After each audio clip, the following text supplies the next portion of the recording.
Hiya. Thanks for doing the interview with Feel Sound Promotion. Always a pleasure. Obviously the last time we met I was under a different name. Yes. But it's nice to see you again. You too. So how's things been so far? What's development since the last time I've seen you? We've been really busy.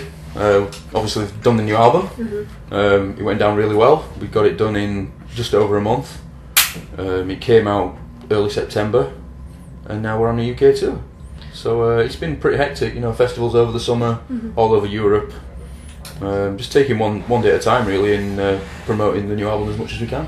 So how's touring been so far? Great, yeah, we've only been on the road for just over a week and we're about halfway through this little jaunt around the country that we're on right now. Then we've got a bit of time off before Christmas and then hopefully we'll tour solidly all of 2012. So yeah, it's been good. It's a great turnout, great fans. Performances have been good, the new songs have gone into the set really well, so we're really happy with it. Yeah, it's been great. So what's your favourite venue overall in the UK? Overall in the UK? Oh, there's a few. We always go down really well anytime we're playing like Birmingham, Midlands. I think in London, home away from home is the Underworld. We have a great time there, the people down there are crazy. But here at the Cat House, it's a hate, love relationship. Hate the place because it's always raining. Hate the place because the staircases are absolutely crap to load up. But it's so worth it when we get up here because the love is the sound on stage and the people always, come out and support us and we have a really good show here. You've not played any other venues when you've came to Glasgow? I think we played Barfly years ago. We played there. I think we supported Sanctity there. If I remember rightly, it was the other side of the river down some stairs. Yeah, that's that was a long time ago though. But no, when the loaders are here, this place is brilliant. But no, it's well worth it because, like I said, the sound we get here is phenomenal. So it's always worth coming back. So what's the response been like to the new album? Great, yeah. Magazines have taken to it. We've got some great reviews online and in the actual press. We're all really proud of it. Our friends and family are. People who don't necessarily like our band have come up to us and said, lads, I'm not really into the thrash thing. But we appreciate what you've done this time around. You've actually done something really special, and for people who don't like thrash to come and say that to us, it's brilliant. It makes it all worthwhile. So, what's your favourite song off the album? There's a couple. I like the pace in Dreams of Terror. That's a really fun track. I like Long Live New Flesh just because it's absolutely crazy all the way through. But I think my favourite is Araya because it encompasses so much of what Evile's achieved already. In the one track, it meanders down so many different fields and musical idioms. It's fantastic. I really like that track, and it's great to play live as well because it fits in the set really, really weirdly in that it breaks up the set. It's got something for everyone now. There's some stompers in there. There's massive fast thrash ones. There's some old classics in the set. I was just about to ask that. Are you playing a mixture of old albums? Yeah, you've got to. New? You've got to because. Some people might have only just heard of Evile from the new album, but then some people might have, been around in our inception when we first started. So, you've got to cover all bases, I think, and give people a good value for money, I guess. So, what's been the inspiration for the new album? I don't think there's been any kind of behind-the-scenes incentive to kind of have a theme throughout the album from any one kind of influence. There's a recurring theme of like dreams and stuff like that oriented with it, but I think predominantly we just wanted to try and make something that's more accessible to fans and people who might not have heard thrash before. We've got songs like Cult on the album, which is the most commercial thing we've ever written, but it goes down so well live because it's a simple track. I've always said that punters know 2 speeds and 2 directions. They know stop and go. And they know up and down. And I think a song where the tempo is so close to someone's heartbeat, it just gets them going straight away. So instant winner, really. So who starts the songwriting process off? Predominantly it's Hall. Because he noodles around on his guitar all the time. He's always coming up with riffs and writing new parts and stuff. He saves them all on like his laptop or whatever, or a little dictaphone, and just forgets about them. He records them, and then when it comes around to doing an album cycle, he'll venture into the riff vault and be like, oh cool, we can use that with that. He'll get like a little bit of a track going with a sequence drums or something. He'll bring it to rehearsal and then we'll bang some ideas out and take it from there. The songwriting process in Evile is pretty much a 4-way thing. All 4 of us add to it and take away from it. Very much a democracy, really. Yeah. And it's quite it's quite a democratic thing. You've got to trust in other people's belief in their ability as well as their input into the band. So we don't tread on each other's toes. We all have valid opinions, and that's how it's done, really. So the last time I seen you, you had a new member. He was just settling in. Yes. So how's Joel doing now? Joel's fantastic. We couldn't got anyone better for the job. We always said we wanted a person rather than a player, and that's not taking away anything from his bass playing abilities because he's great. But it's so cool to be around on the road. He's just so relaxed and down to earth, and he's just like us. He fitted in so well, and we almost felt guilty at how quick he gelled in the band. Because the last time we spoke, he was all just constantly listening to Evile. That's right, yeah. I was asked him, what do you listen to, Evile? Nothing else? Nope, that's it. He's definitely put the time in, and it shows on stage. He feels a lot more comfortable around us now, and on stage he's his own entity, he's his own character. So yeah, it's all going really, really good. So is he listening to anything else other than Evile these days? I think he's gone back to listening to classic rock stuff like Queen and Zepp and stuff like that. He's got his iPod with him 24 hours a day, and he'll just switch off in the van and go to sleep and listen to some rock. So, but when it matters, he puts the time in. So we've all got different influences, and do you think that helps? Definitely, you can't be blinkered in the music industry. There are some like thrash elitists that only listen to thrash, and it gets a bit stale after a while. I love thrash to bits, but I wouldn't want to listen to it 24/7. Do you find that in We've all got music influence, like the scene that you play in? Do you find that? Yeah, definitely. It's very elitist. People will not listen to you if they know that you're not interested in not just thrash. People have told us that to our face. Oh, your new album's too commercial, I'm not going to listen to it anymore. I don't like Evile anymore because you're not thrash. Do you feel as though some fans have came away from, because you're obviously, like you're saying, some think you're commercialised? Do you think some fans have lost a following? I think we knew going into the studio that we'd gain new fans from doing something different, and we'd lose a few as well.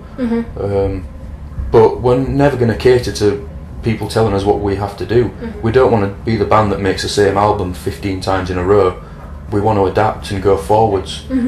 Not adjacent to what we've already done. We want to look forward, and the only way to do that in this industry is to do new things. Take Metallica, for example. They're the biggest band in the world, but they're always brave enough to try something new and off the wall. And I think in that respect we're very similar. We're not scared to do something new because we want to push ourselves as musicians. We don't want to be in that little niche group of bands all the time, Well, you're a growing band and you stick. That's it. Yeah, every band needs to go forwards. So what's it been like touring with the local bands? Obviously you're playing with Circle of Tyrants. I think it's like the 4th or 5th time we played with Circle of Tyrants. Yeah, we played with them loads. Big fans, the good guys to be around. Alistair's a great drummer. Yeah, it's fun. We keep getting bands that we've never heard of, and we keep getting really, really pleasantly surprised by them. And it's not just been thrash, it's been a blend of everything. There's a band the other night in Exeter called Sanguine who were absolutely great. Female fronted, kind of techie kind of band. Really melodic, but with loads of awesome screams and stuff. It was nice to see something different out of the thrash, realm. What bands have you enjoyed the most locally? I know obviously you get different bands as you go along. So, like I just said, then Sanguine was one, definitely. There's a band in Huddersfield called Grieve, who are up and coming, and they've been playing for years, as long as we have, and they've never had a break, and it's unfortunate really because they're great musicians and great guys. But some bands just get overlooked and they'll never see a bigger audience. So we've made a point of asking them to do a hometown show with us for an album launch show, and they stepped up and they were great. There's, the more you travel across England, the more you find these little up and coming bands, and they just blow you away. Do you think more bands should give local bands opportunities? Oh, definitely, yeah. I mean, it's not something that we have an active say in either. Which is why we're surprised when we turn up to venues and there's a great band opening, but it's a shame that the promoters don't put them on at a relevant time so the venue can get full. They're always on so early after doors that they get overlooked, and they're coming all this way to play a gig with us and setting all the gear up and busting a nut, and there's like 20 people because doors have just opened. I think there should be a good hour, let people get some drinks, hang out a bit, have a bit of a conversation, introduce the bands properly, so everyone knows who they are, not just have a band playing when you walk in and then 10 minutes they've finished without we are, you know, whoever, see you later. Yeah. So it's hard, very hard. So what's your top 5/favourite albums? What, right now or ever or? Ever. Ever? Wow. Okay, at the top it's probably got to be And Justice for All, purely because it's the first album that got me into thrash. I saw the video for One on MTV when I was, good grief, I must have been about 10 or 11. And I just saw Lars Ulrich's kit and I just went, yes, I'm going to do that one day. And yeah, tried to get my little Lars Ulrich kit up with, you know, white with the black hardware and stuff, and thought I was a rock star for ages, and I was absolutely rubbish. So yeah, And Justice for All is definitely in there. All got me into Annihilator a few years after that, and he lent me Criteria for Black Widow, and that for me is one of the best thrash albums ever written. I love Ray Hartman's drumming, I love Randy Rampage's vocals on it. Jeff Waters as a guitarist is unmatched, maybe by Gary Holt, I'm not sure. Other albums, I listen to all kinds of stuff, so you know, like I said about being blinkered by thrash. Yeah. One of my favourite bands of all time is Heart. So I'd have to say a Heart album, maybe Bad Animals or I don't know which other one, Little Queen or something like that. I don't know. There's so many. We all have guilty pleasures, and that's mine. Yeah. ABBA, I like ABBA. Production of ABBA was, you know, it superseded everything. It's where modern pop gets its production from today, and you know, tightest things ever. I listen to 50s rock and roll, so anything by Chuck Berry, stuff like that. You know, I've got a broad spectrum of taste. So. Do you think they influenced your playing and how you play today?